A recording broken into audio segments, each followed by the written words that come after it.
Hey, fine folks, you are tuned into Chaotic TV. We are watching a TBT from IEM Katowice, and in the top right of Whirlwind we have the blue Spanish player using a barcode as a user ID. He is Ro12 Esports Lucifron.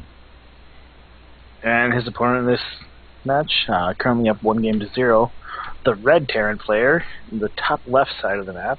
This is Empire's Cass. Alright, looks like I'm getting a little bit better at those awesome insert home and delete keys. But anyway, we saw some very camera work is good for you. Yep.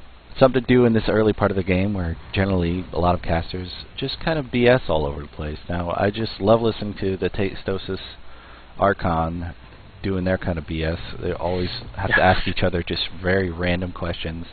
Watching Not GSL. going to say that we don't BS our way through these early parts, but we just have to figure out our own special, unique way to BS. That's what separates us from other casters. Cass, we saw last game, did really what he was known for, just heavy bio play. Really brought him to fame early on in StarCraft 2 over in Europe. Just one of the best Terran players in the TSL series. Not TSL. Yeah. ESL? No, Team Liquid. Okay, yeah, TSL. TSL 4, TSL 3, those games.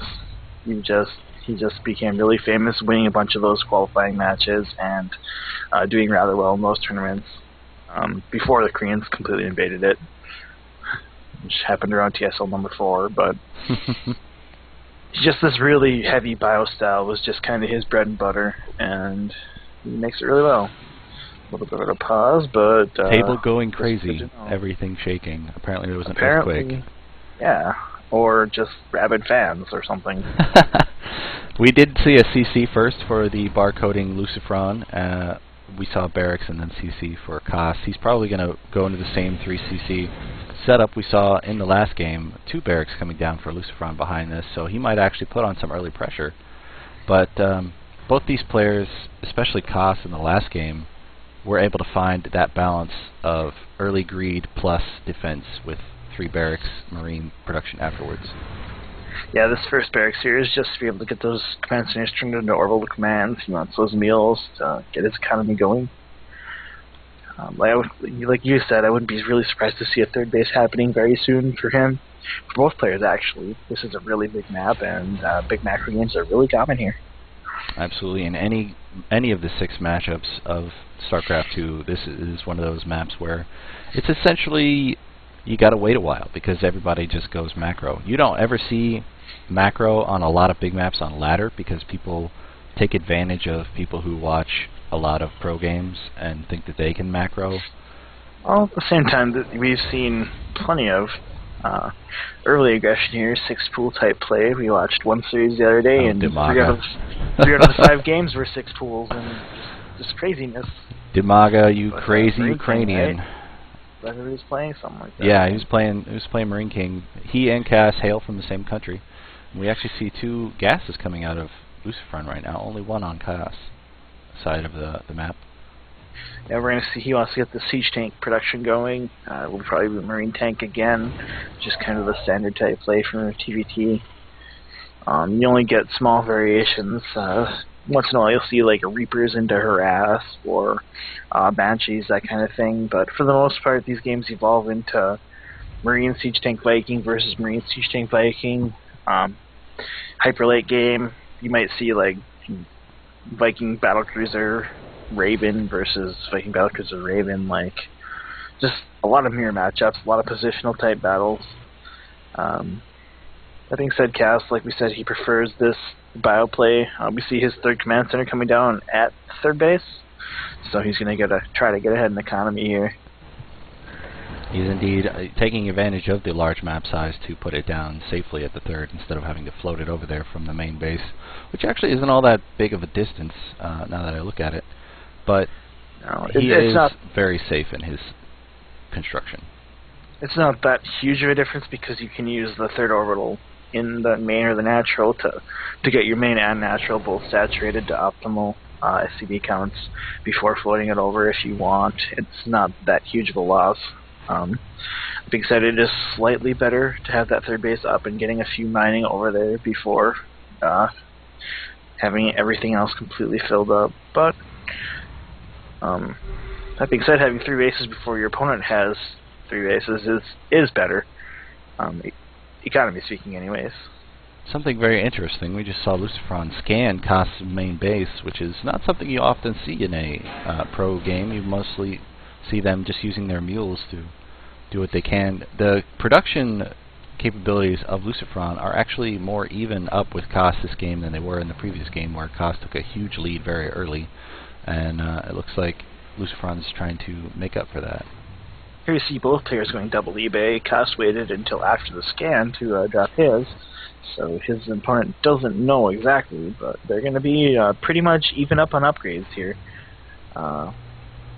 Lucifron's stamina is a little behind, but 1-1 is going to start just a bit.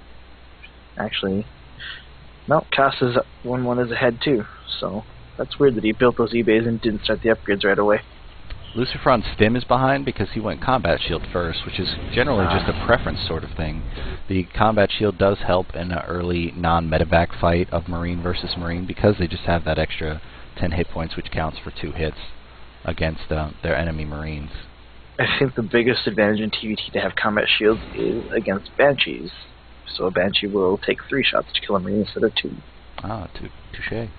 But I haven't seen Kos go Banshee yet, and I don't remember any previous game. I don't think he will. Going like Banshee. I said, he really prefers his bio play. We'll see more than likely a ton of Marines yet again out of him. Yep, that's what those great mules are for on the Terran side of things. There's some more barracks coming down for Kos. He really wants to get this going. Siege Tech is just a slightly ahead for Lucifron, but not enough to make a difference with how far apart they are. It's like he won't be able to hit a timing with this and not. Here comes the supply drop for Kos as he has supply block and dropping 3 more supply depots. He just really wants to get his macro going here. Supply drop it used to be considered a bad thing, but now it's to the point where it's kind of done about face, and the theory crafting on it has become that it's actually really a good thing, because the supply drop is creating 100 minerals, whereas mules are eating up minerals faster. So it ends up being a good thing in late game situations to have to use the supply drops. And it saves you the extra time of building an SCV or a supply depot, during which time you're entirely supply capped. So a supply drop gets you the buffer you need to build an actual supply depot the next time around, while still being able to chunk out units. Yeah, obviously in the case of being supply blocked, it has very obvious advantages, but this is a little bit more obscure. That's just kind of starting to come around now as the game has evolved, so to speak. We're into the 2nd year, almost the 3rd year now of StarCraft 2, and things are starting to really get boiled down to as good as they can be, especially in a lot of situations where you see these specialty players who do one thing really well. So, oh, here's a big move out coming from Lucifron. From both players, actually. Kos right now, his armory just finished, so he's going to start 2-2 much quicker than Lucifron, whose armory has just gotten started. And if he's able to hold this off at all, he's going to be able to get quite a big upgrade advantage. Yeah, Kos once again has a pretty significant supply lead. A lot of that comes from the fact that he has 3 bases up and running. The army supplies are even right now. Big load up into the medevacs is actually kind of interesting. If he decides to siege up here and just hold on, he's going to be able to do some serious damage back home. Little scouting Marine running in all stemmed up and ready to go. He does a liftoff at the 3rd base. That one Marine is apparently really scary. Yep. I think he's just afraid of this attack coming. Wow, an entire medevac gets knocked out by an auto turret before it even finishes unloading. And Lucifron runs home, but he has got to face 23 Marines doing some serious damage in the main, killing off a number of SCVs. Just see that workers killed count climb.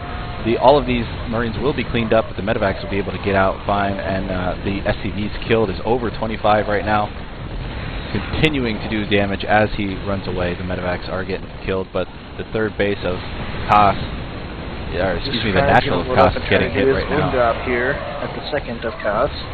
Supported by that very long-range siege tank, he is doing significant damage himself. there's just too many Marines here for that drop to live very long. But both the medevacs go down, and the Marines are going to follow shortly behind in death. I think that Kasa's drop did a lot more damage than Lucifron did here. Well, there's still 3 Marines shooting. Yeah, he's not cleaned it up completely yet. He's killed off about 6 more SCVs since. There they go. Those 3 were able to hang out. There's still 3 Marines there. Look at that. Kas is going to get his 3rd base back to where it belongs, refill his SCVs here, and be totally fine. He's quite a bit ahead here, both in economy and in army. His upgrades are farther ahead. He's getting +1 for his siege tanks. Yeah, he's in really a good spot here. Here comes the sensor tower to get his positional play in a good spot. Where's that going up at? Just right out in front, I suppose. Oh, there it is, in front of his 3rd. So after basically a symmetrical drop from both players, even though the SCV count was much more damaging for Kas, he was able to kill 10 more SCVs, and he already has his 3rd base up and running, replenishing his SCV count. So the 3rd base of Lucifron has got a ways to catch up, but Kas is taking a supply lead that is, I'm assuming, going to be just devastating. Yeah, like it here was we in the see last game. Lucifron's base, 3rd base just landed. Simultaneous siege on both players. Some target firing of Kas killing off the siege tanks before it kills off the Marines, but the Marines are running backwards, and Kas's tanks are in a bit better position, still keeping that 30 supply lead. And he has more siege tanks, which is, as we've discussed, kind of the trump card in TVT. Whoever has the higher number of siege tanks generally has the stronger army, given the fact that equal skilled players will have generally about as good positioning as the other. So here comes some SCVs to repair and just kind of help hold this position. I don't see Kas moving forward, except with this drop that might happen. Oh, he's cleaning up a drop, that's what he's doing. I thought he was setting up a drop of his own. Nope, there was a medevac of Lucifron's trying to get into the natural again of Kas, but Kas is doing a bit of a soft contain on the Spanish player, and he's going to probably push up into this 3rd base as soon as he clears out some of the siege tanks, which he just completed doing. Ooh. Huge devastation coming in on these Marines as siege tank fire rains down on them. Oh, just a GG. There we go. He didn't want to deal with that. Nope. He knew he was on the back foot again, and we've seen 2 relatively similar games out of these 2 players. There was a bit more action in this one, but kind of dominance from Kas in this series so far. We'll see if it carries on in Game 3 here. All right, let's see if Katy Perry's going to be in that one too. We'll catch you guys in Game 3 in just a second. Cheers.